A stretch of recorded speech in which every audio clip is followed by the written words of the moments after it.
en welkom by Marula Media se regstreekse gesprek. Vandag vra ons die vraag, moet skole oop bly te midde van die COVID-19 pandemie? Daar tans groot verdeeldheid onder ouers, onderwysvakbonde en ander rolspelers binne die onderwyssektor oor die moontlike hernuide sluiting van skole te midde van die COVID-19 pandemie. Ons weet dat skole weer vanaf 1 Junie stelselmatig begin oopmaak het, maar verskeie onderwysvakbonde het die afgelope week hulle stem dik gemaak en geëis dat skole weer toemaak. En dit is natuurlik omdat ons baie gevalle van onderwysers en leerders sien wat positief toets vir COVID-19. En die vakbonde redeneer nou natuurlik dat dit baie gevaarlik is vir onderwysers en leerders om skole toe te gaan.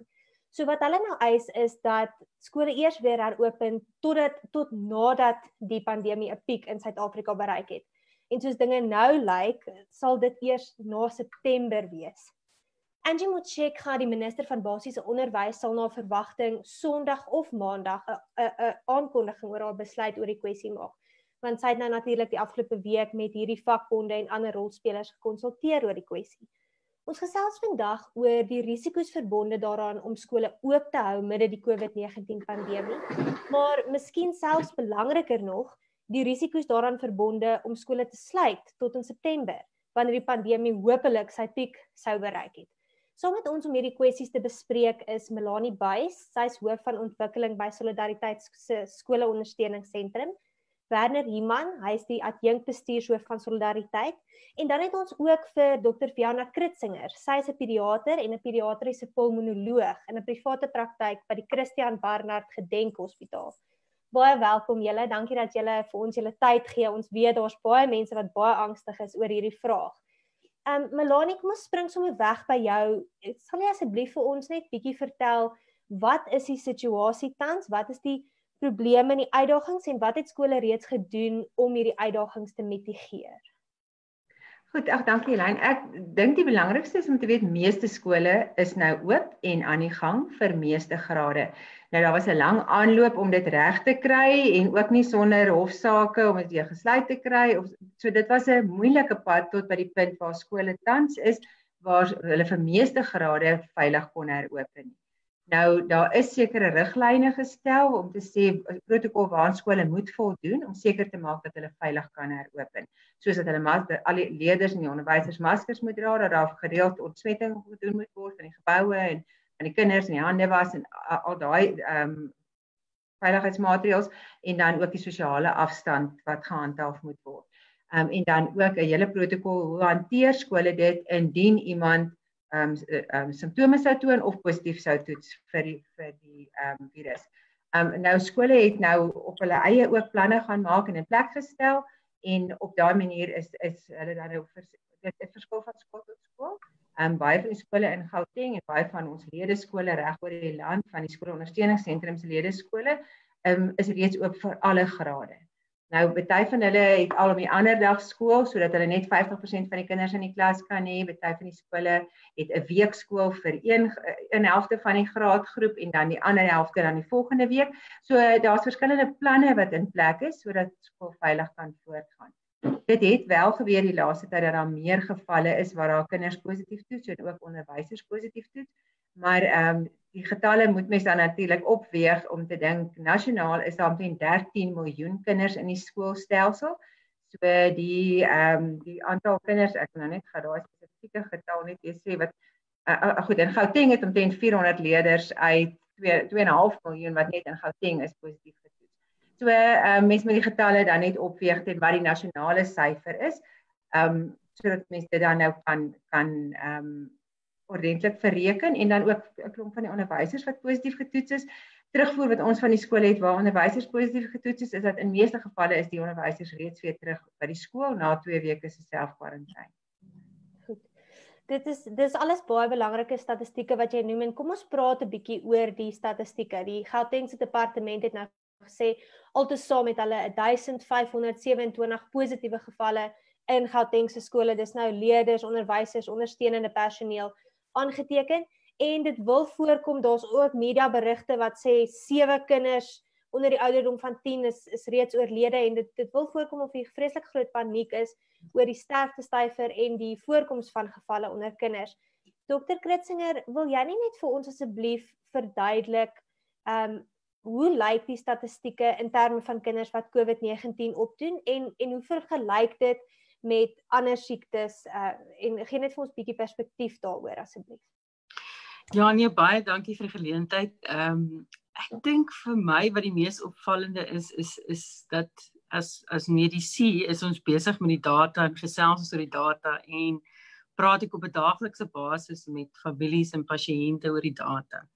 Maar uiteindelik dink ek is dit ons persepsie en ons emosies wat gaan bepaal hoe ons daaroor gaan voel en hoeveel gerusstelling ons uit die data uit gaan kry. Maar ek dink die tweede aspek is dat dit in konteks geplaas moet word en dit is ongelukkig meeste van die tyd in die media word daardie konteks nie geskets nie. So daar's 'n paar stellings wat ek graag wil maak en ek gaan nou nie ingaan in al die data wat dit ondersteun nie. Maar eerstens weet ons, kinders word minder geïnfekteer in die wêreld as volwassenes. Ons almal hier weet dit nou al baie goed, dit word oor en oor gerapporteer in elke liewe land sover wat data gepubliseer is en dit is ook waar vir Suid-Afrika. As ons kyk per ouderdomsgroep en die ouderdomsgroep tussen 0 en 19 jaar, trek ons omtrent so by die 16 vir die jonger kinders en nader na by die 20-25 per 100,000 populasie wat positief toets vir COVID. Vergelyk dit met die werkers ouderdom by die 30s, 40s, 50s en dan trek dit by die 200 na 300 gevalle per 100,000. So kinders word minder geïnfekteer, kinders word minder geaffekteer deur die virus. Kinders blyk ook om minder verantwoordelik te wees vir die verspreiding van die virus in die gemeenskap, in hulle huishoudings, sowel as in skoolsituasies.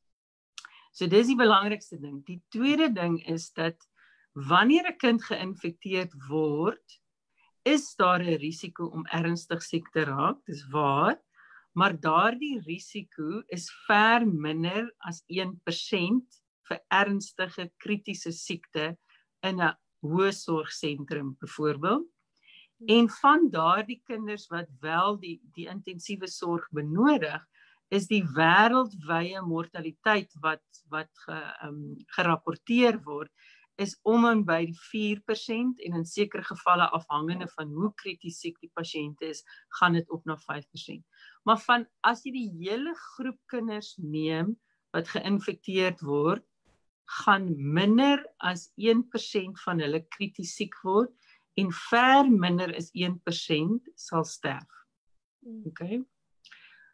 Dit is natuurlik waar dat elke sterfte, al is dit 1 of al is dit 5 of al is dit 10, is tragies. En dit is hartseer. Okay? En natuurlik is dit belangrik dat ouers bewus is daarvan. Maar hier is die punt, en dit is, vir my gaan dit daaroor, dat ons ongelukkig herinner word aan ons sterflikheid. Ons word herinner aan 'n ongemaklike feit, en dit is dat 'n kind kan siek word, en 'n kind kan sterf. Okay? Maar hoe verskil dit van laas jaar en die jaar van tevore en die jaar van tevore? Soos byvoorbeeld, in 2017 is daar om en by 600 kinders oorlede aan griep. Gewone griep wat elke jaar die ronde doen, wat elke winter versprei in die skole. Sure. Op die oomblik is ons, die data wat gepubliseer is per ouderdomsgroep, begin Julie het om en by gewys dat daar om en by 10 sterftes onder die ouderdom van 19 is. Ek is seker daai data het nou verander, maar dit is nog nie amptelik gepubliseer op 'n platform wat ek gesien het nie.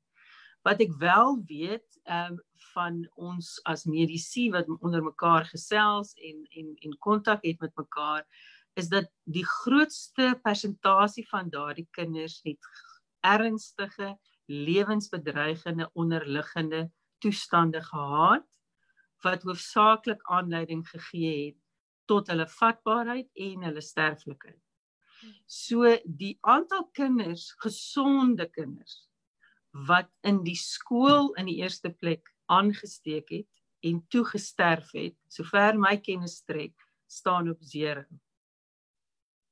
So ek het nog nie 'n publikasie gesien of gehoor in ons gesprekke in ons groepe dat daar 'n groep kinders is wat gesonde kinders was eerstens met geen onderliggende ernstige siektes nie, wat toe skool toe gegaan het, aangesteek het in die skool en toe krities siek geword het en gesterf. So in dieselfde lig gesien, moet ons dit ook sien teen die agtergrond dat byvoorbeeld in Suid-Afrika alleen in 2018 is 21,000 kinders oorlede aan tuberkulose. 21,000 kinders is oorlede aan tuberkulose. Verlede jaar alleen in die wêreld is 142,000 kinders dood aan measles. Measles wat deur 'n vaksine voorkom kan word. So daarmee sê ek nie dat daar nie 'n risiko is nie. Daar is ongelukkig 'n risiko. Elke liewe dag het 'n risiko. Maar die syfers wat onlangs gepubliseer is in die deur Servase groep van Stellenbosch Universiteit, dink ek kristalliseer dit vir my. Is dit as ons sê jy het 'n kans of 'n kind het 'n kans in Suid-Afrika om te sterf onder die ouderdom van 19, wat is daardie kans? En as jy kyk na die statistiek, beteken dit jy het 1 uit 1000 kans om te sterf. Dis die feite. Dis 'n ongemaklike feit, maar dit is die feite. Dan vra ons, okay, maar wat is jou kanse om te sterf in daardie ouderdomsgroep van COVID? En die antwoord is, jou risiko is 0,003%. Met ander woorde, jou risiko is 1 uit 75,000. Vir die een vir wie dit affekteer, is dit uiteraard baie tragies en dit bly sleg. Maar die vraag is, gaan ons terwille van daardie risiko, is ons bereid om terwille van daardie risiko al die ander voordele van skool toe gaan te ignoreer? Want dan, as ons sê daai risiko, daai agtergrondrisiko is onaanvaarbare risiko vir ons om mee saam te leef, dan moes daar nog nooit skool gewees het nie. Dan moes die skool verlede winter ook gesluit het en die winter van tevore. So die vraag is nie, is daar 'n risiko nie, die vraag is daar 'n onaanvaarbare hoë risiko? En die antwoord is nee, daar is nie. So met ander woorde ook, soos ek u nou reg verstaan, daar's nie 'n groter risiko vir 'n onderwyser om skool toe te gaan, om skool te gee, as wat daar is vir 'n onderwyser om 'n kerkdiens van 50 mense by te woon, of na 'n casino toe te gaan, of 'n openbare supermark toe te gaan. Ja. Nee, die kanse vir 'n onderwyser in 'n klaskamer saam met kinders van die ouderdom wat 'n masker byvoorbeeld kan dra en hulle hande was, en die onderwyser dra 'n masker en was sy of haar hande, is inteendeel waarskynlik kleiner as vir daai selfde onderwyser om na die kerk toe te gaan of na die mall toe te gaan of by 'n familie te gaan kuier of ander aktiwiteite te doen. So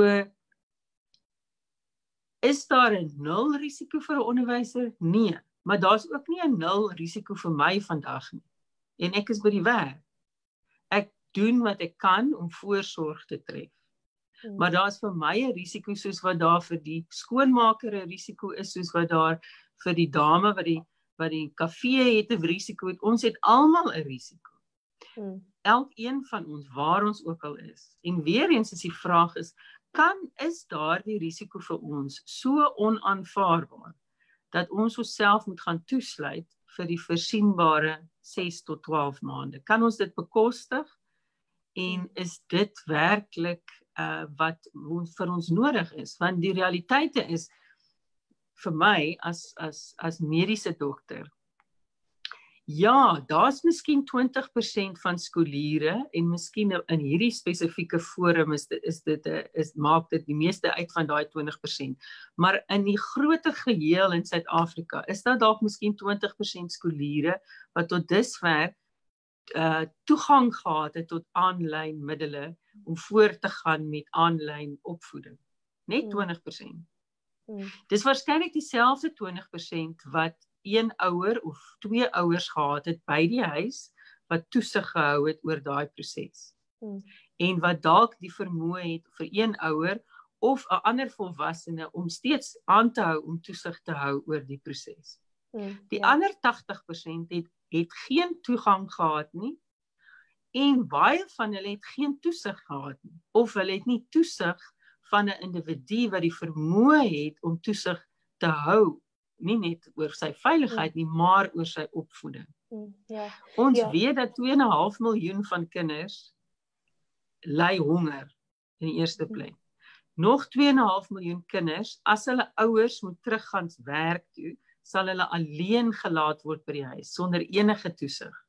En nog 1 miljoen kinders het net een ouer, en daai een ouer moet gaan werk. So as ons besluit, ons maak die skole toe, is die vraag, vir wie se onthalwe word die skole toegemaak? Is dit vir die kinders se onthalwe? Ek twyfel. Is dit vir bang onderwysers se onthalwe? Ek weet nie.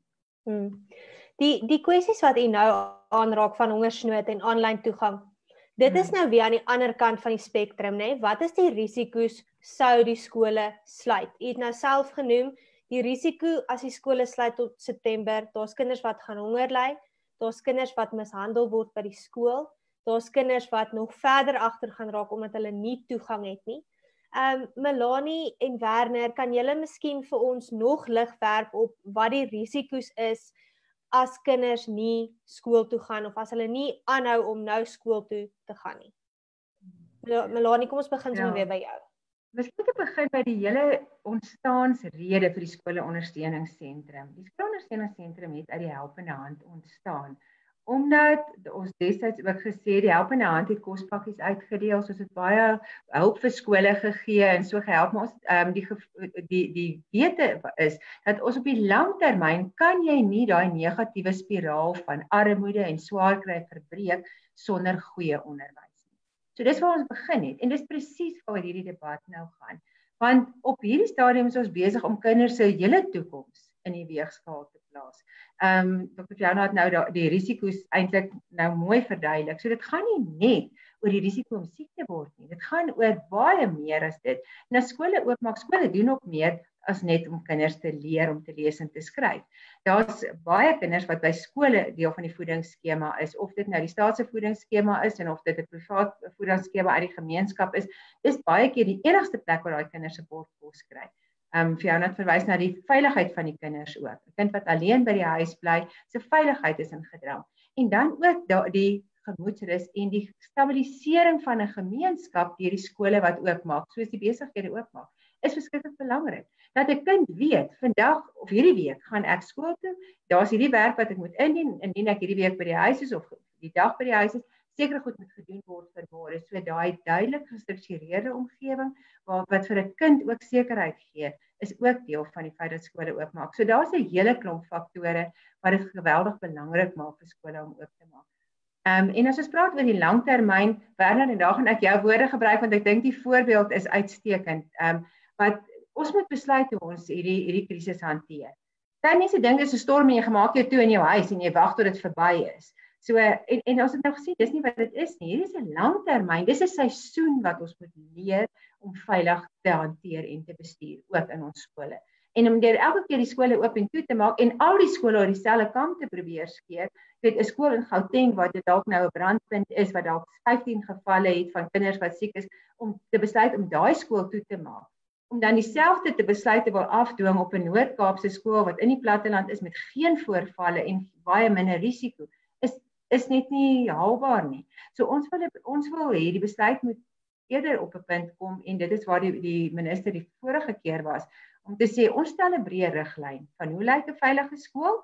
Daarbinne moet elke skool besluit hoe lyk sy omgewing. Die beheerliggaam ken die gemeenskap, hulle ken die omstandighede en besluit hoe kan ons veilig voortgaan met skool. En as dit regtig nou akuut is, om dan te besluit, goed, maar ons maak vir die volgende 2 dae of vir die volgende week toe om ons gemeenskap te beskerm.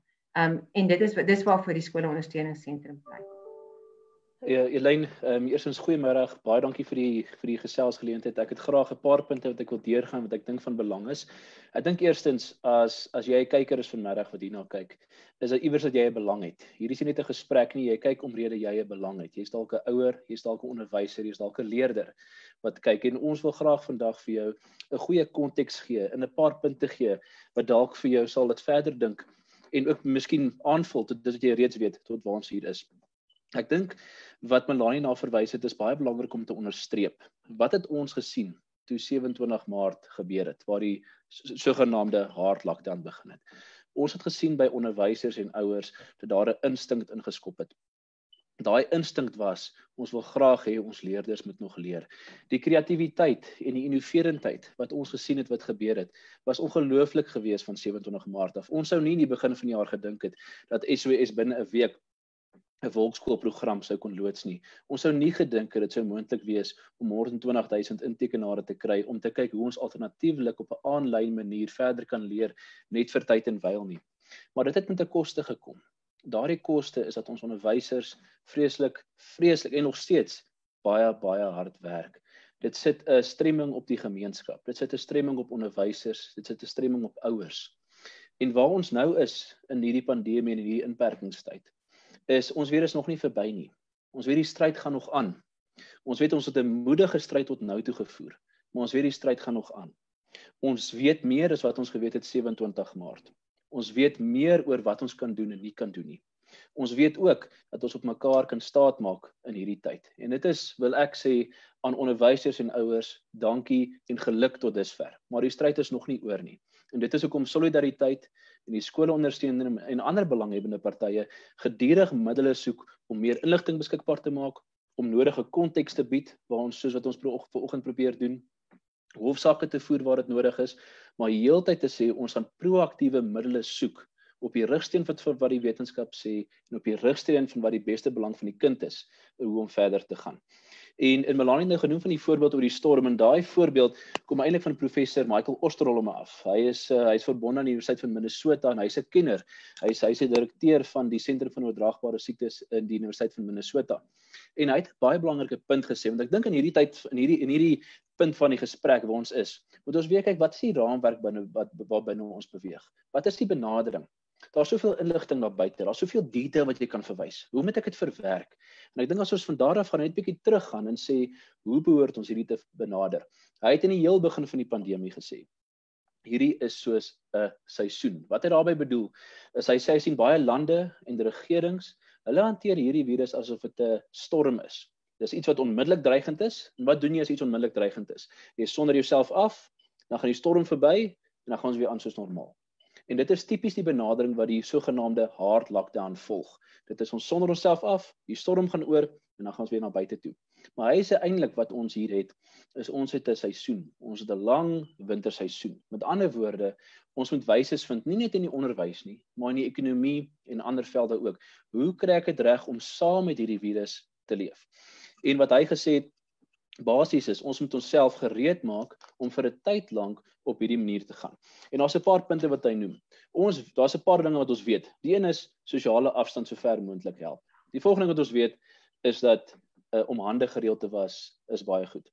En die volgende ding wat ons weet, gegeewe dat die virus 'n tydjie saam met ons gaan wees, dat die onderwys vernaam en ook die ekonomie werk nie sodat ons soos 'n skakelaar dit eintlik kan aan en afsit nie. Dit is nie hoe dit werk nie. Ons moet 'n manier vind, kreatiewe maniere vind hoe ons dit saam doen.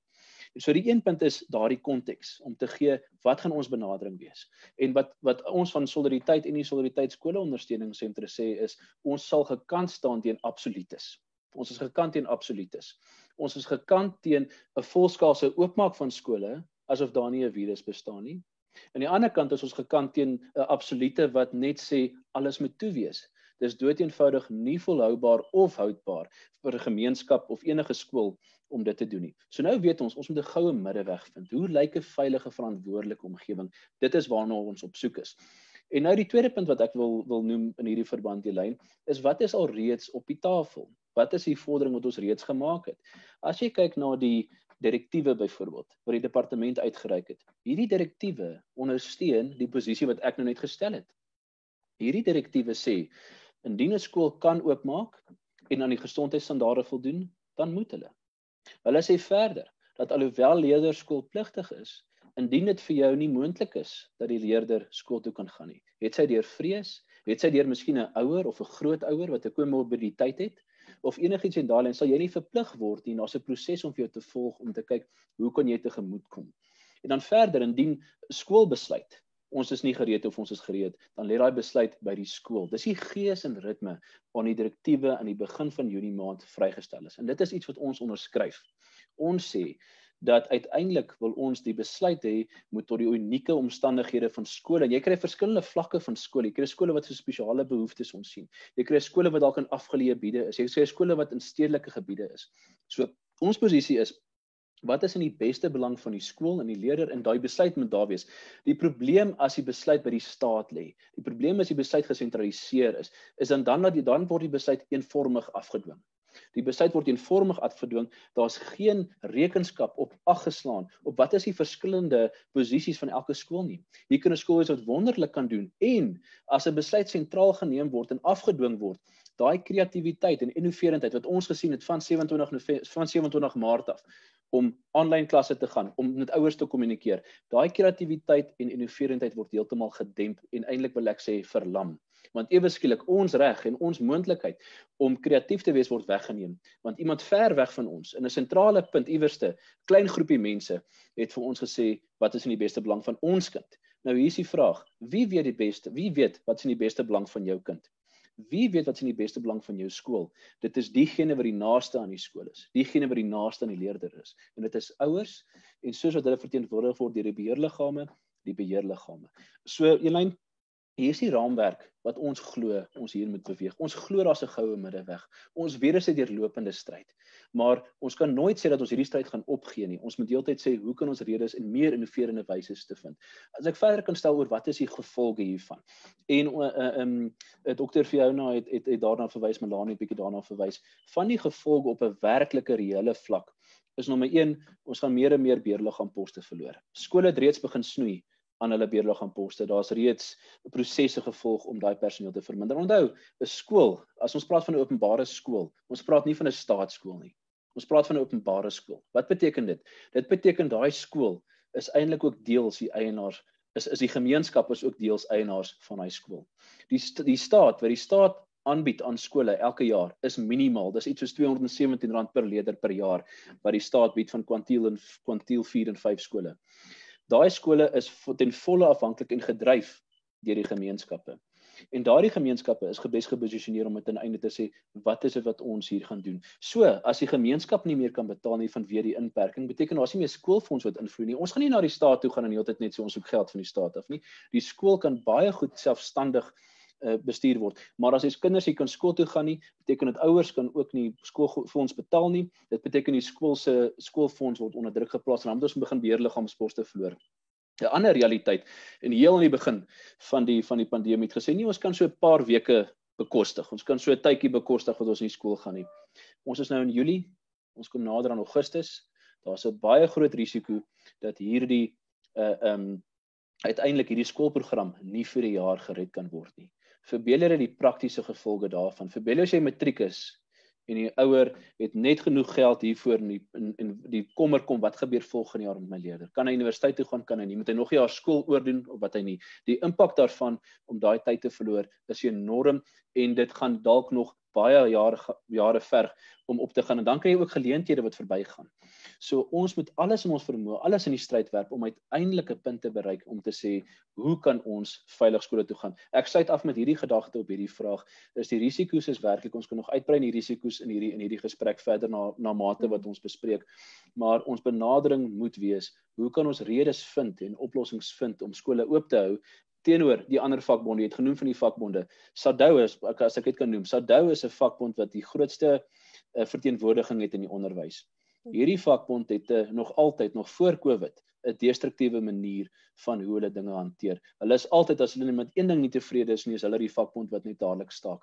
Hulle is 'n vakbond wat nie soek na oplossings nie, hulle soek nie na kreatiwiteit nie, hulle steun op die gemeenskap nie. Hulle maak toe en sê dis die staat se werk hierdie. Dis nie wat ons sê nie. Ons rol ons moue op, ons sê bring daai uitdaging, ons gaan dit self binne ons midde kan uitsondeer. En dis die reg waarvoor ons onsself strewe om te sê waar lê die besluit, dit moet by ons lê en nie by die staat nie.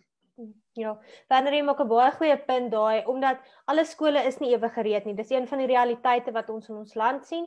Alle skole kan nie oor dieselfde kam geskeer word nie. En die DA het Vrydag dieselfde punt gemaak en gesê, laat die skole wat kan oop bly, toegelaat word om wel daai keuse uit te oefen en oop te bly.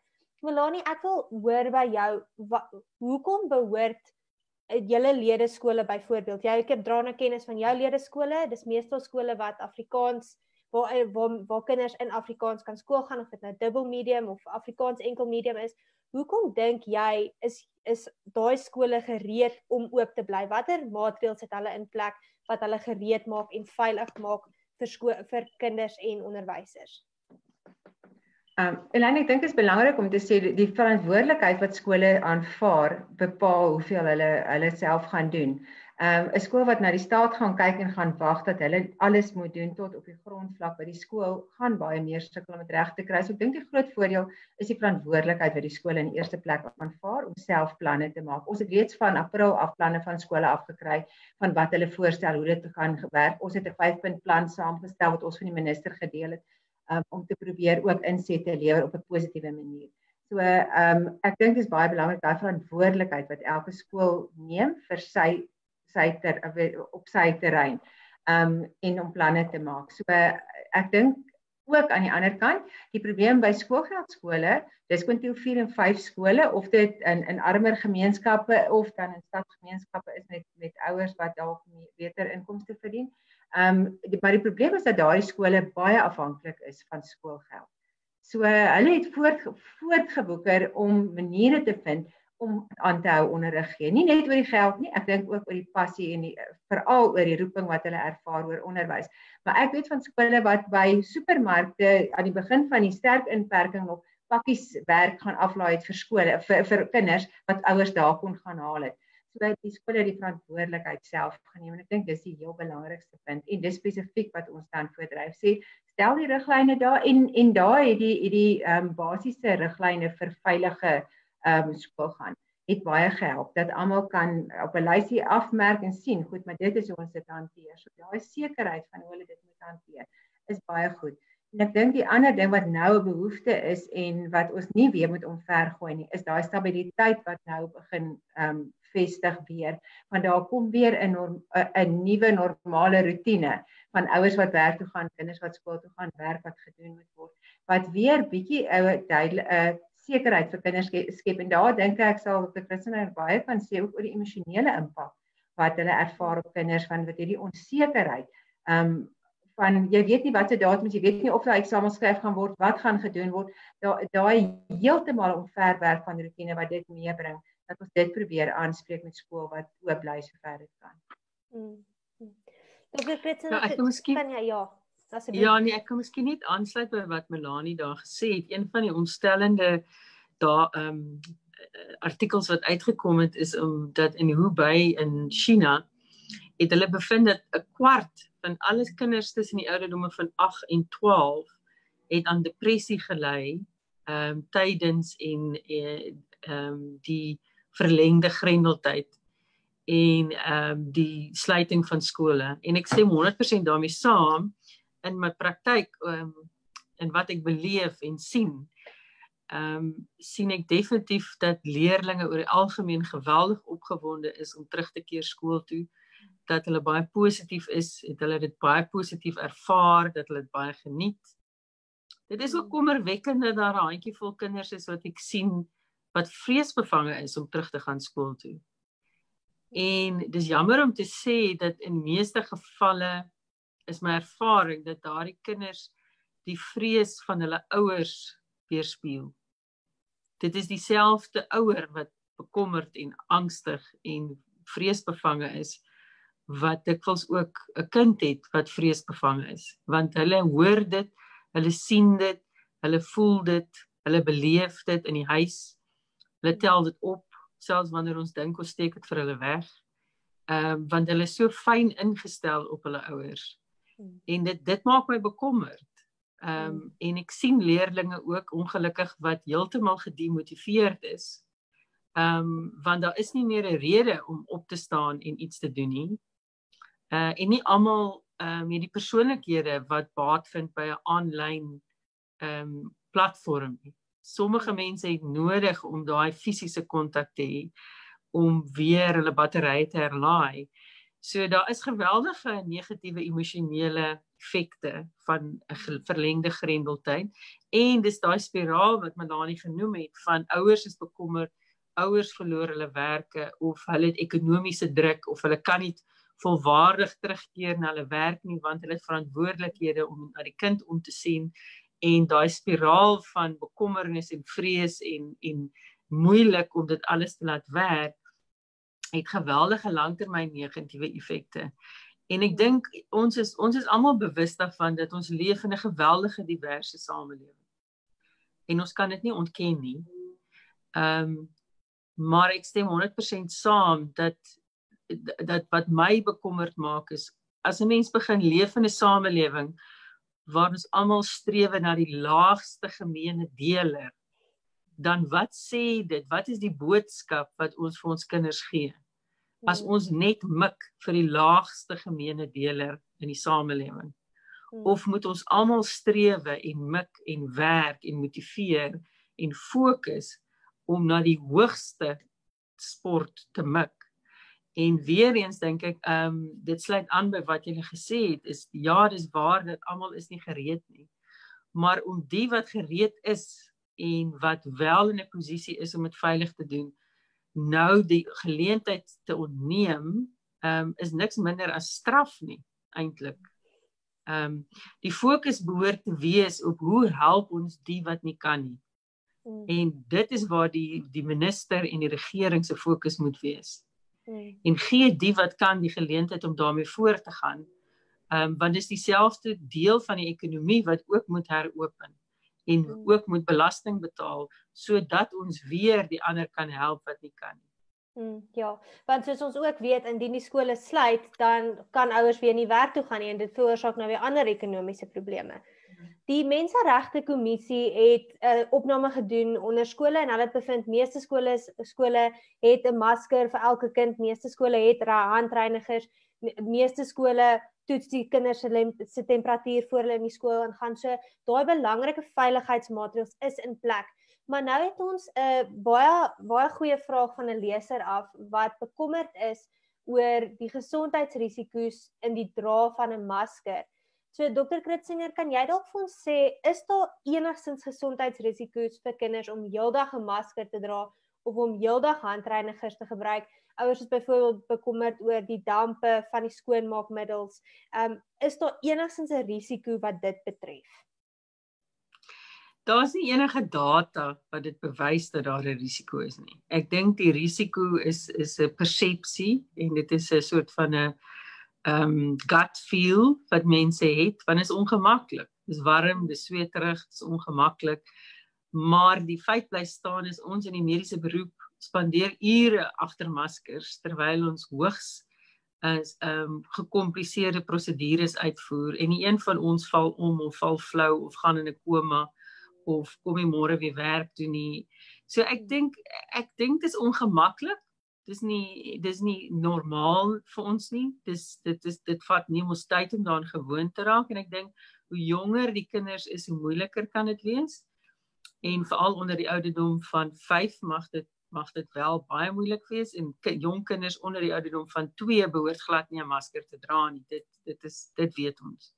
Wat die reinigers aanbetref, solank ons hou by seep en water, gaan niemand enige skade ly nie. Ek dink dit is die hoeksteen, is was jou hande ordentlik met seep en water.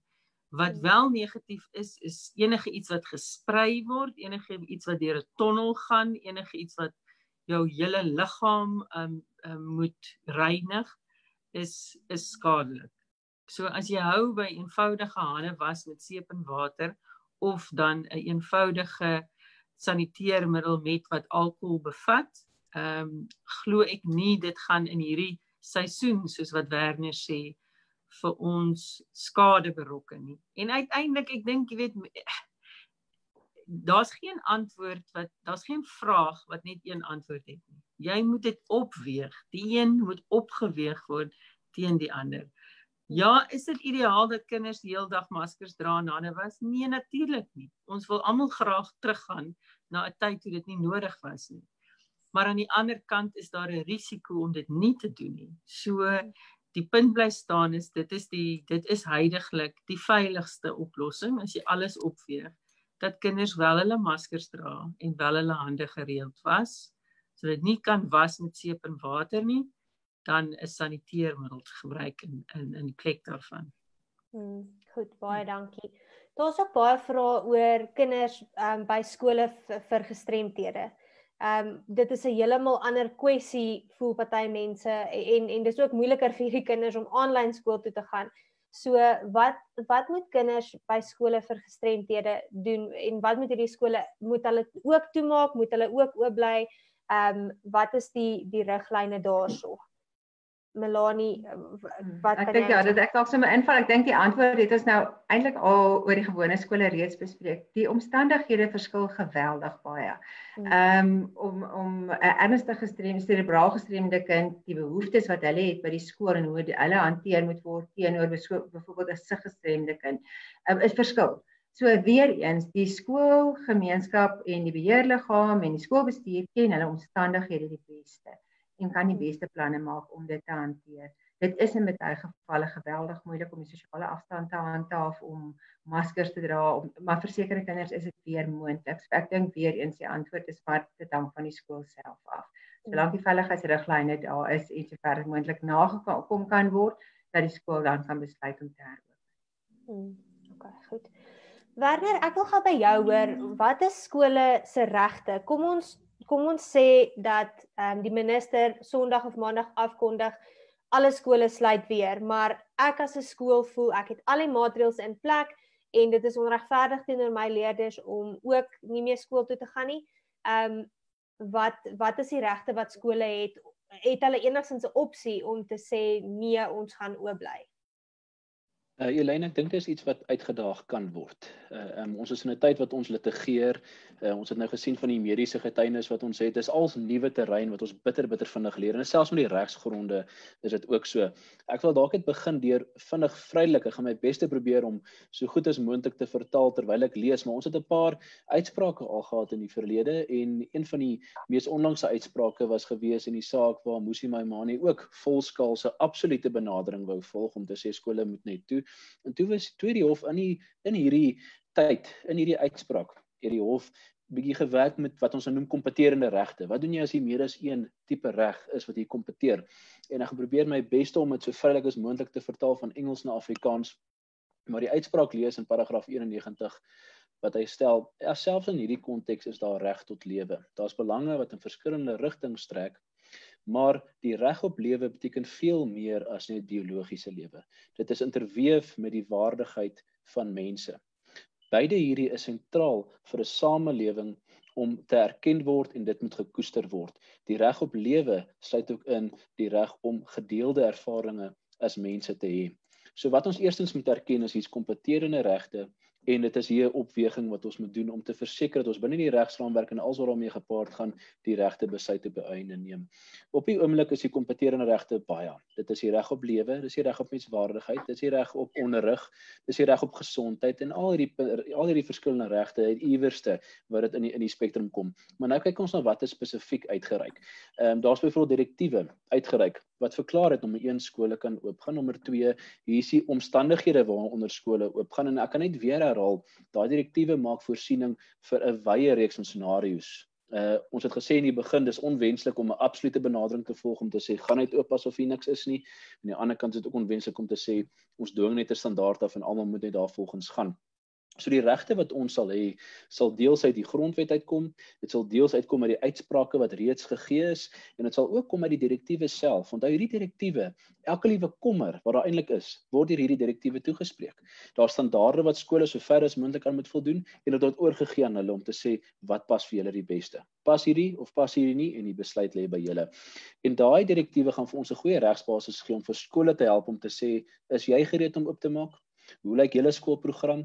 En daardie as 'n basis te gebruik om eintlik regshulp te kry wat daai keuse net weer vestig. Die groot kwessie môre, indien daar 'n aankondiging is, en ons is nie seker wat dit gaan wees nie, al wat ons weet is, daar's altyd sodra 'n besluit sentraal geneem is daar baie keer 'n politieke druk wat volg, en dan volg 'n besluit, en ons het nou gesien, as ons net bietjie weier praat oor die regulasies wat uitgereik is, mense het heel goed geregverdig gewees om ongelooflik frustreerd te wees met die regulasies wat uitgereik is, want daar's skynbaar dubbelstandaarde wat gegee word, daar's sekere regulasies wat net dubbelsinnig is, en dit is iets wat net nie met mekaar strook nie, en dit is omdat dit van 'n sentrale punt af kom. So ons gaan terug na die skool toe en ons sê, as hierdie skool reg is, gaan hierdie reg die ander regte troef, en ons gaan 'n verklarende bevelsel wil kry, om te sê, dat indien jy kan oopmaak, moet jy oopmaak, en waar die direktiewe tans is dit die gees. Dr. Fiona is heeltemal reg. Die wat kan besluit, en die wat gereed is, gee hulle daai ruimte. Laat hulle reg wees. Maar daardie skole, veral op die kwantiel 1 tot 3 skole wat nie gereed is nie, dis daar waar die fokus van die staat moet wees om te verseker dat die nodige versterkings daar was vir daardie skole. So daar is regte, ons kan op 'n reeks van regte gaan, en ons sal voorsien dat indien daar 'n besluit maak wat 'n absolute besluit is, wat van 'n sentrale punt kom, wat net op alles afdwing, sal ons baie beslis die moontlikheid ondersoek om 'n regsaksie te begin, om daai keuse net weer te bevestig. Goed, baie dankie. Ja, skies, ja. Ek wil net kortliks by Werner net aansluit ook. Ek weet daar is ouers wat wel bekommerd is oor hulle kinders se gesondheid, en met reg, of onderwysers wat ouer is of wat onderliggende siektes het wat wel bekommerd is. En op hierdie stadium maak die stelsel ook vir hulle voorsiening om aansoek te doen, deur die proses te volg, deur die bewyse te gee, en om dan wel afstand leer te kry wat nog steeds onder die skool se toesig is, of hulle natuurlik die keuse of hulle volledig tuisonderrig toe wil gaan.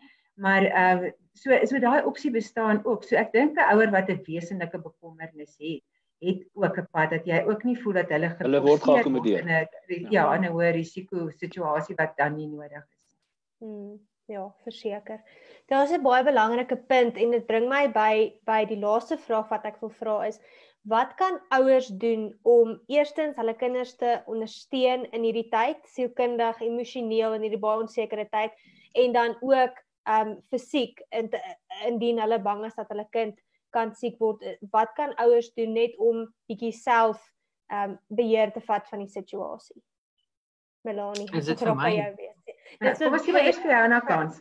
Okay, goed. Ja, kyk, ek dink dit begin by 'n positiewe houding. En dit is miskien die ouers se grootste uitdaging, want ons leef in onsekere tye en niemand van ons kan dit ontken nie. So ons as volwassenes moet ons eie vrese in die gesig staar, en ek dink ons moet die tyd neem om seker te maak ons luister na die regte data, en dat ons dit in 'n konteks stel aan onsself, dat ons daarmee kan vrede maak op 'n manier, sodat ons weer aktief kan aanbeweeg. Want uit daardie houding, uit 'n positiewe, kreatiewe houding van die ouer, gaan die kind daardie voorbeeld sien en volg, en ek dink ook die kinders sien dit by die onderwysers, dieselfde soos wat 'n leerkrag terugkom in sy klas, met daardie positiewe invloed, tel die kinders daardie positiewe invloed op. Want onthou, ons is besig om vir hulle 'n les te leer. 'n Les wat hulle vir die res van hulle lewe saam met hulle gaan dra. En daardie les is, hoe hanteer ek dit as dinge onseker is? Hoe hanteer ek dit as dinge moeilik gaan? Hoe hanteer ek dit as ek bang raak? En die lesse wat ons vir ons kinders leer, gaan by hulle bly vir die res van hulle lewe, en ons het 'n verantwoordelikheid om daardie lesse so goed soos wat ons moontlik kan vir hulle te leer, deur ons voorbeeld, deur ons dade, en dan ook deur ons woorde. So dis vir my die heel belangrikste ding, is dat ons moet verstaan, ons kinders het nie nou eensklaps hierdie verskriklike afskuwelike risiko om siek te raak en dood te gaan nie. Daai narratief moet gestop word so dadelik en so onmiddellik as moontlik. En ons moet dit draai in hulle koppe dat hulle gesond is, dat hulle 'n wesenlike kans het om gesond te bly en sou hulle siek word, het hulle 'n 99.5% kans om gesond te raak, soos van elke ander verkoue of griep wat hulle al ooit in hulle verlede gehad het. So dis vir my die heel belangrikste ding. Die tweede ding is, mens gaan oral lees van allerhande vitamines en allerhande konkoksies en allerhande voorkomende middels. Daar is nie data nie, daar is geen wetenskaplike data daarvoor nie. 'n Gesonde, gebalanseerde dieet verskaf meer as genoeg vitamines vir 'n kind wat gesond en gebalanseerd eet. As jou kind van verskeie redes nie 'n gesonde, gebalanseerde dieet volg nie, dan kan jy daaraan dink om te sorg dat hy addisioneel sink en vitamine C en vitamine D inneem. En die derde ding is fisiese aktiwiteit. Jou kind moet fisies aktief wees. Hy moet afklim van die bank, hy moet wegstap van die rekenaar en die iPad en die selfoon, en jy moet hom neem om fisies aktief te gaan wees. Hy moet stap, hy moet hardloop, hy moet draf, hy moet vars lug kry in die buitelug. Vir sy brein en vir sy gemoed en vir sy lyf. En as jy daardie goeders doen vir die klein groepie kinders wat onderliggende probleme het, onderliggende siektes het, is dit natuurlik krities dat daardie siektes so goed as moontlik beheer moet word en behandel moet word. En daar wil ek 'n pleidooi lewer dat ouers nie uit vrees moet wegbly van hulle afsprake by hulle dokters of van hulle klinieke vir hulle immunisasies of van hulle gewone opvolge by hulle dokter, 'n GP of hulle pediater nie. Dis nie nou die tyd om dit te skiep nie, dis juis nou die tyd om in te check en seker te maak dat alles onder beheer is. Dit gee jou kind die beste moontlike kans om gesond te wees en gesond te bly. En ek glo diep in my hart, dis die gesondste wat die kinders nog ooit was. Ek sê nou, ek is al 10 jaar in praktyk. Ons sale is dolleeg. My spreekkamer is dolleeg. Ek sien net omtrent gesonde kinders. Want vir die eerste keer verstaan almal wat doen kieme en wat moet ons doen om te keer dat kieme versprei. So eintlik, ironies genoeg, was ons kinders nog nooit in 'n winter so veilig soos nou nie. Sjoe, dis eintlik baie goeie nuus. Melanie, kan jy vir ons ietsie daarby voeg? Ja, ek dink vir jou nou baie mooi die ouers se verantwoordelikheid opgesom en weet die feit van ons doen wat ons kan, daai interne locus van kontrole. Ons wag nie vir iemand anders wat vir wie ons die verantwoordelikheid los nie, maar ons doen wat ons kan en ons hou ons situasie so veilig as moontlik. Ek dink wat ook belangrik is vir skole om in hierdie tyd te doen en baie van die skole het dit reeds begin doen, is om te kyk na alternatiewe.